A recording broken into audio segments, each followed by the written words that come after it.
En nombre del Padre, del Hijo y del Espíritu Santo. Amén. Las breves prédicas que acostumbramos. 12 de octubre, la Virgen del Pilar, Nuestra Señora del Pilar, sin duda es todo un símbolo de la hispanidad, todo un símbolo de España y de la hispanidad. Es la única aparición de la Santísima Virgen mientras ella estaba viva. Se le apareció en España a Santiago el Mayor, otro de los patronos de España. Es la única aparición de la Virgen mientras ella todavía estaba en vida aquí en la tierra, que se le apareció a alguien. En este caso fue en España y fue a Santiago el Mayor, el gran patrono de España. Ocasión sin duda para hablar de la hispanidad, algunas palabras por lo menos, ya que Dios dispuso que nuestro continente, Hispanoamérica o América, fuese descubierto en la fecha de la Virgen, en la fecha de la fiesta de la Virgen, el 12 de octubre, Cristóbal Colón. ¿Cuál era la España de esa época y anteriores siglos? Una gran luchadora en pro del catolicismo, pero en particular en la época que nos ha descubierto cómo era España, la época de los reyes católicos, por empezar. Saben que Isabel la Católica, a la cual se le comenzó proceso de canonización, probablemente sea una santa, sabrá Dios, pero sí se le comenzó proceso de canonización, una gran reina. Fernando el Católico hizo muchísimos servicios por la santa religión católica, pero en su conducta privada no era tan santo, digámoslo así. De cualquier manera tenía todo un espíritu de servicio a la Iglesia y en el caso de él, en todo caso, a pesar de sus miserias. Pero Isabel sí, Isabel probablemente sea, podemos decir, tal vez sea una santa. Comenzó por lo menos proceso de canonización sobre ella. La España de la época del descubrimiento, el cardenal Cisneros, uno de los pocos países, ha habido otros, pero uno de los pocos países que fue gobernado por un eclesiástico, por un cardenal, el cardenal Cisneros, el grandísimo cardenal Cisneros, del cual oímos su vida en alguna conferencia aquí en nuestra capilla. Después de la muerte de Fernando el Católico, gobernó España, si mal no recuerdo, 3 años o 2 años y un poco más, hasta que estuvo el nuevo rey en su lugar, digámoslo así. Cristóbal Colón y su expedición para descubrir América, los santos, también el mismo año del descubrimiento de América, 1492, en enero. América en octubre, 12 de octubre, en enero se toma Granada, el último punto que tenían todavía los musulmanes en España.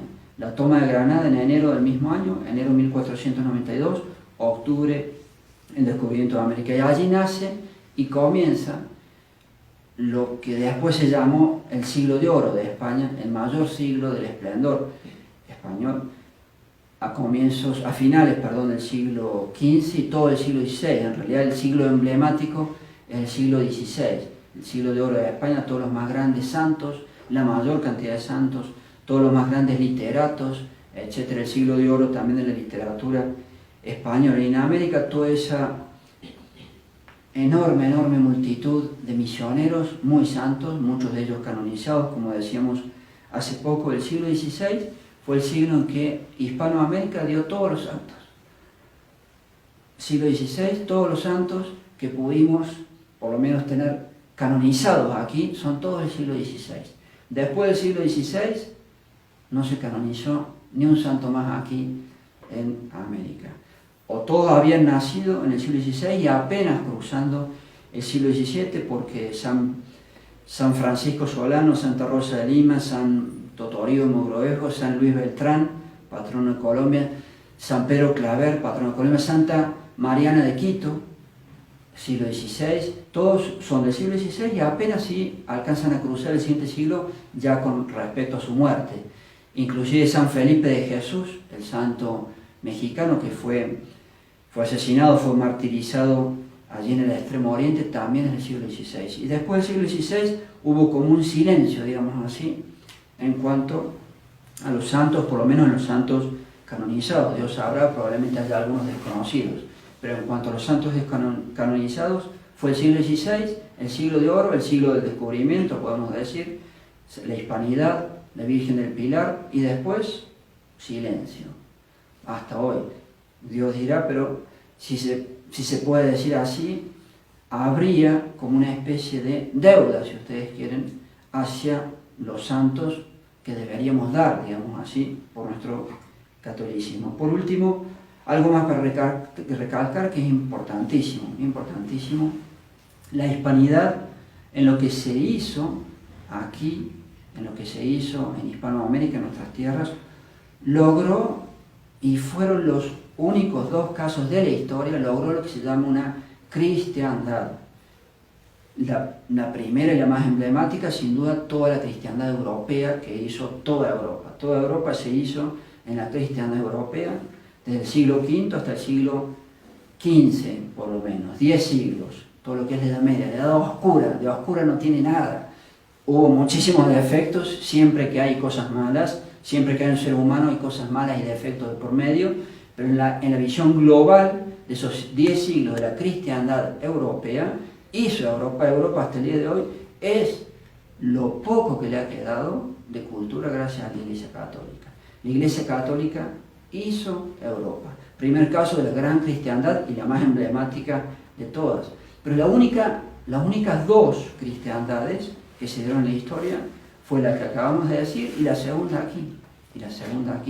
Desde el siglo XV hasta nuestras revoluciones del siglo XIX, de 1810 sobre todo, todas de tinte liberal, todas de tinte masónico, hay que saberlo, todas inspiradas en la Revolución Francesa, que es lo más anticatólico que hay, la Revolución Francesa, todas fueron así. Pero desde el siglo XV, el siglo XVI y todo el siglo XVII, el siglo XVI, XVII y XVIII, en 1700, aquí hubo una cristiandad y no hubo ninguna otra.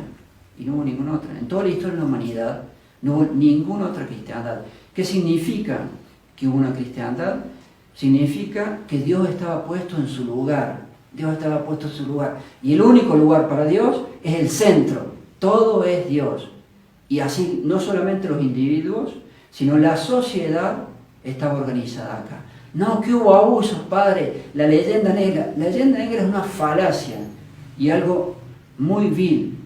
Si hubo algunos españoles, que sin duda los hubo, que hicieron cosas malas, digo sí, pero decir que la obra de España, toda esa cristiandad, 3 siglos, donde Dios estaba puesto en el centro de la vida social e individual, decir que eso fue malo, decir que la leyenda negra tiene razón, decir que todo lo que hizo España que estuvo mal, no.